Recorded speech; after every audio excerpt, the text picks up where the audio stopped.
विजु जनता दल ओडिशार एक बृहत्तम सर्वबृहत दल जोटा जनसाधारण आस्था दल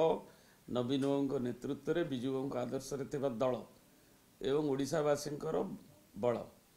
तेणु ताकू स्वाभाविक नवीन बाबू जेते सुप्रीमो एवं तांकर गोटे लोकंर भल पाइबा अच्छी तेणु से क्षमतार थांतु न थांतु से जमी लोकों चिंता करती कि कार्यक्रम नवाप आह्वान दौरान सेवा करने कहते तेणु से भली विभिन्न जो मैंने जो क्षेत्र में समाज विभिन्न वर्ग हो कि दलीय कार्यक्रम हो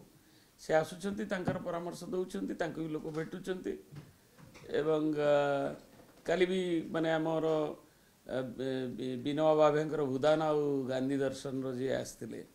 विभिन्न व्यक्तिविशेष प्रतिष्ठित लोक भी आसुंच भेटुंट तेणु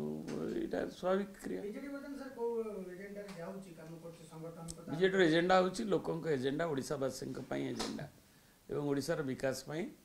आगु नवार एजेंडा एवं आम सरकार दल हिसाब से जो कार्यक्रम नहींचु आगुरी जो भी सरकार नथिला आम 97 मसीह दल गठन हबार विजु बाबू आदर्श जो संग्राम करूँ पुणी आम विरोधी दल हिसाब से गठनमूलक भाव से कार्यक्रम गुड़िक केमती रूपायित हम जो कम नवीन बाबू नेतृत्व में आरंभ होता तार ठिकाना भाव में कि रूपायन हम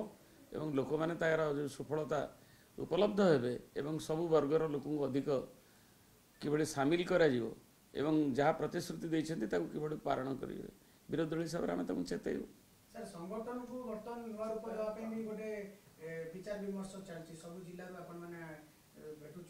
सुप्रीम भेटुंट आपण मैंने उपस्थित रोच कौन से सर परामर्श दिया